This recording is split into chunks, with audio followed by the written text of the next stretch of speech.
So we're going to have a look at how we can use a proof by induction to prove de Moivre's theorem. So de Moivre's theorem says that cos theta plus I sine theta to the power of n is equal to cos of n theta plus I sine n theta.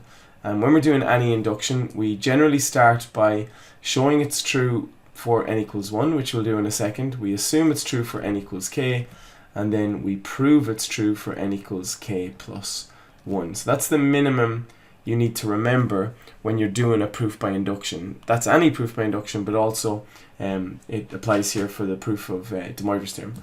So let's start by subbing in n equals 1. So into de Moivre's theorem, we're going to put in n equals 1 and see if it's true.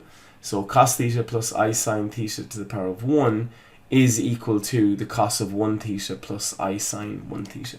So it's true for n equals 1. We're going to assume it's true for n equals k. This is always a very easy step. We just take de Moivre's theorem and we replace the n's with k's. So cos theta plus I sine theta to the power of k is equal to cos k theta plus I sine k theta. And I've coloured it blue here because later on we're going to see this cos theta plus I sine theta to the power of k, and we're going to replace it with the cos of k theta plus I sine k theta. So we have to remember that when that step comes up. Finally, we're going to prove that it's true for n equals k plus 1. So that's writing out de Moivre's theorem, but replacing the n with a k plus 1, and then the n's on the right hand side with k plus 1s. And this is essentially what we're trying to prove. And our starting point is going to be cos theta plus I sine theta to the power of k plus 1. We're only going to work with this left hand side, and we're going to try and make this into the purple here on the right. Okay, so that's our job. So the first thing we're going to do is we're going to apply a rule of indices, and the rule of indices says that if you have a to the power of p times a to the power of q, that's the same as a to the power of p plus q. So we have this situation, we have a power of k plus 1, so we can split this up into cos theta plus I sine theta to the power of k times cos theta plus I sine theta to the power of 1. So we're taking the left hand side and we're manipulating it to use this rule of indices, so that we have them split up, or the powers split up into the k and the 1. The next thing we're going to do is we're going to replace this cos theta plus I sine theta to the power of k with the right hand side of our assumption. We can see that we have this cos theta plus I sine theta to the power of k in our assumption.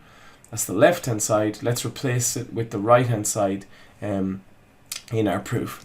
So we're going to take out that and replace it with cos k theta plus I sine k theta, and then that's going to be multiplied by cos theta plus I sine theta.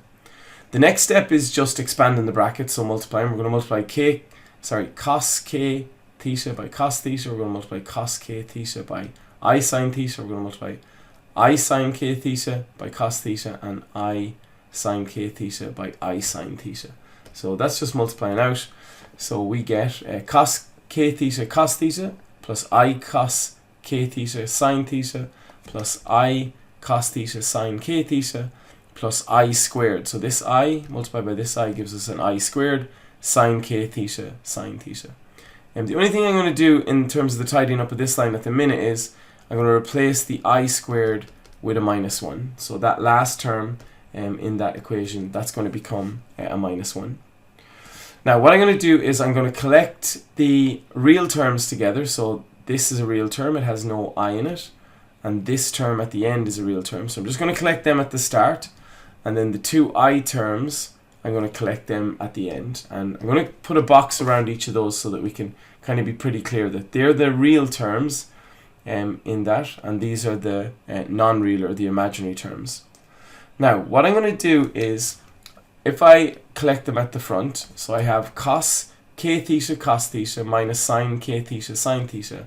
Well, essentially what we have here is we have the cos of A cos of B minus the sine of A sine of B. And that's an identity in our formula book. We can change the cos of A cos B minus sine A sine B into, let's just bring it up here, the cos of A plus B. So cos A cos B minus sine A sine B is equal to the cos of A plus B. A and B being k theta and theta. So that's going to become the cos of A plus B, which is the cos of k theta plus theta. Similarly, if we look at the imaginary terms in the red box, we have the sine of A by this cos of B plus the cos of A by the sine of B. And this is also an identity in the book, so let me delete that and show the actual identity. So the sine of A cos B plus the cos of A sine B is equal to the sine of A plus B, where again A and B are k theta and theta respectively. So that red box here is going to become sine of k theta plus theta. If we look back at what we're actually trying to prove, which is up here in the purple, we're not far off it. We have a k plus 1 theta in what we're trying to prove, and here we have k theta plus theta. Well, if I just factorize out a theta, I get k plus 1, which is essentially what I have, but I'm just going to reverse the order of it. So this becomes the cos of k plus 1 on theta plus I sine k plus 1 on theta. And so we've proved it was true for n equals k plus 1, and so the whole thing comes together. We have to remember when we're doing proof by induction that we have to state the following at the end. So the proposition is true for n equals 1. If the proposition is true for n equals k, then it will be true for n equals k plus 1. And therefore, by induction, it's true for all natural numbers. So that's the proof of de Moivre's theorem. Remember your headings: n equals 1, n equals k plus 1. When you get to the k plus 1 step, split cos theta plus I sine theta to the power of k plus 1 into two parts. A power of k and a power of 1.